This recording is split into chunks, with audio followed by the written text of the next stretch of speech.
မြန်မာနိုင်ငံနေပြည်တော်တပြေကုန်းမှာဖွင့်လှစ်ထားရှိတဲ့ International Leadership University မှာပါမောက္ခချုပ်တာဝန်ထမ်းဆောင်နေသူ Professor Dr.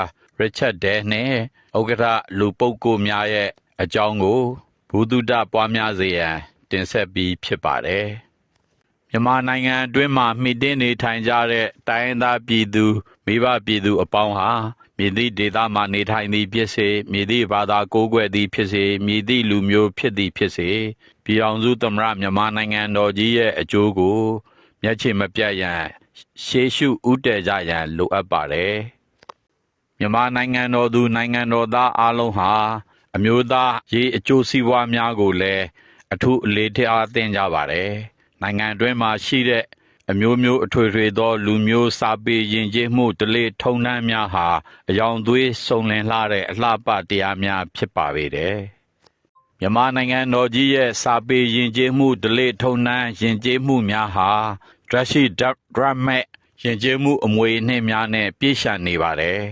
အမတန်တန်ဖိုးရှိလာတဲ့ယဉ်ကျေးမှုအမွေအနှစ်များကိုပြည်ထောင်စုသားများတိုင်းရင်းသားလုပ်သားပြည်သူများကအထူးအလေးထားလိုက်နာကြရမှာဖြစ်ပါတယ်။တန်ဖိုးထားကြရမှာဖြစ်ပါတယ်။နိုင်ငံသားတိုင်းသားများကမြန်မာနိုင်ငံအတွင်းမှာရှိတဲ့ကောင်းမွန်မြင့်မြတ်လာတဲ့ယဉ်ကျေးမှုအမွေအနှစ်များအစဉ်အလာများဓလေ့ထုံးတမ်းများစသည်တို့ကိုအထူးတန်ဖိုးထားထိမ့်သိမ်းနေကြတဲ့အချိန်မှာမြန်မာနိုင်ငံသူနိုင်ငံသားများကလည်းတက်ညီလက်ညီနဲ့အလားတူထိမ့်သိမ်းဆောင်ရွက်သင့်ကြပါပေတယ်။နိုင်ငံအတွင်းမှာမှီတင်းနေထိုင်ကြတဲ့နိုင်ငံသူနိုင်ငံသားများဟာဘာသာရေးဆွဲလူမျိုးရေးဆွဲပုဂ္ဂိုလ်ရေးဆွဲဒေသအဆွဲစတဲ့အဆွဲများကင်းရှင်းအောင်ဆောင်ရွက်ပြီးမြန်မာနိုင်ငံတော်ကြီးကိုမှန်ကန်စွာချစ်ခင်တတ်ကြပါစေတန်ဖိုးထားနိုင်ကြပါစေကြောင်းဆုတောင်းမေတ္တာပို့သအပ်ပါတယ်။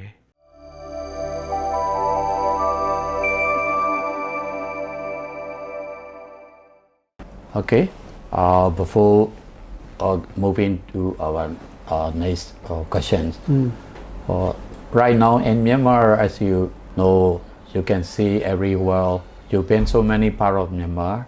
Public sector and government university is a bit different with private university, teaching technique, and you see other social function as well. That you also have the idea to promote not only for the education capacity and educational aspect, but also other talent and talent skillfulness also required for our new generation, right? Sure. So may I know your future plan of ILU, how to build up our new generation capacity for the long run? Please look around our Myanmar Education Center and then suggest and give me and show the good ways and means to improve our society, Myanmar society, along with your future plan of ILU. Yeah. So sure. Yeah. No, thanks. It's a great question. You know, we mentioned before, so I'll just highlight that in most very successful countries, and by successful I mean peaceful, economically successful, and in healthcare in particular, that they have long lives. Yeah. That they tend to have an ecosystem that includes both government or public universities and private universities. And the private universities are not the sort of predatory, I just want to give you a certificate, a degree, you know, that kind of, but they're really looking at how do we commercialize this, how do we get this to the people, how do we get all this basic new knowledge and research over to these folks. And there's a system of public-private partnerships that often work, exactly, PPPs, right. which we would love to do. Yeah. Right? And you know, we certainly, around the world, by the way, other universities are doing this with us. So, you know, we have partners in India, we have partners in Malaysia, we have partners in Switzerland and France, and Russia, in Korea, and, you know, we're all around the world, universities are saying, wow, what ILU is doing is amazing. We want to be a part of that. Good. Well, we very much want to do that with both public and private universities here in this country. We don't look at it at this point that they're competitors at all, not even the private ones. There's a lot of good folks down in Yangon, for example, and in Mandalay. And we want to support them. We want the rising tide lifts all boats. It's an old All of them are right? partners. Yeah, we want we want the whole country to grow. Yeah. So we're not, whether you're a student with us or you're a student with, another university, that's great, or college or what have you. But we certainly do want to partner with government universities, and we have many, faculties from there who teach here. We do a lot of partnerships. I'll give you an example. Right up, not very far from here is Yezin Agricultural University, and they have one of the great seed banks. In the greatest in Myanmar, and one of the great ones in Asia, frankly. I think Koika funded it many years ago, I think. But they keep seeds at tremendously low temperatures, and they're for every kind of plant that is grown agriculturally in Myanmar. Now that's really important, because we could face at some point, what if, for example, some particular fungus or disease, or there's a pandemic in rice, for example. We would be in trouble then, right? So we need to keep those seeds of all these different varietals and so forth. And they've got brilliant professors up there doing that. Now, that's sitting there. Their job is to keep that and to test it and to maintain it. They're sort of the guardians of that, and to really understand it on a level that's deeper than anybody could understand, deeper than anyone here could understand.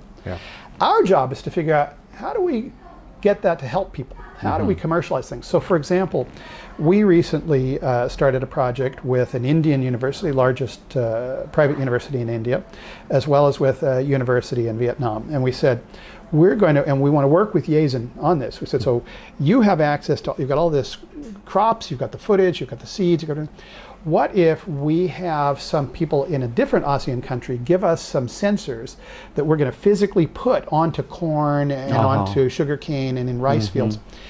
Because they have these sensors that are and they'll measure how much water is in it, how many insects, how many, blah, blah, blah, right? How fast is it growing? We'll use our indigenous seeds, our indigenous crops, because we know what we want to grow here, right? We need to, for security, we need to make sure everybody has enough food. We'll use these new sensors to try to measure what's happening with the plant. Is it living? Is it dying? And so forth. And then we go to India, because India is really good at software right now. They're very aggressive in software. System advanced, very advanced. Very advanced, right? So we've gone to them and we've said, we want you to develop what would be the equivalent of an LLM, a large language model, but about diseases. And you'll be able to gather data in real time from the plants in Myanmar, going through these sensors that we borrowed from another country. And the three of us will be able to read online, through a secure internet platform, what's happening, and we'll be able to test various, fertilizers and herbicides and pesticides in natural ways. Because our thought is there might be some indigenous, we used to be the rice bowl of Asia, right? So maybe we can bring some of that back. But we can do something that it would be harder for example, many, I'm not saying Yezin, but many government universities to do, because they're very busy. They've got a lot of work to do. They're very regulated, and they do a wonderful job at what they do. And sometimes it's difficult for other universities to want to work with government. The political reasons. So what we can do is we can say, let's develop something that just helps people. And we'll do it as a public-private partnership. And if we can get into that mindset and get away from the mindset of, wait, you're taking a student from me, you're competing. No, we're not at all. Nobody, no. We want them to grow. We want to grow. We want our, quote-unquote competitors to grow as well. We want the whole market to grow until Myanmar becomes known for its brilliant strategy, until we become known as that's the smart country to go. Boy, that's the country you want to do business with, because those guys are really cool. Never cheat you, always very ethical, very honest, and they're on the cutting edge of something, right? And which is sort of what China is working on as well, in a much larger project than we have. But so that's the way we see them actually working together very well, and I think they should work together. And so whether it's working with the Ministry of Education or Ministry of Science and Technology, or with the public university, or with quote unquote competing business schools or colleges or universities in other countries, other cities here in Myanmar, we're very happy to do it. I think there's a lot of win-win-win situations there. Good. Okay.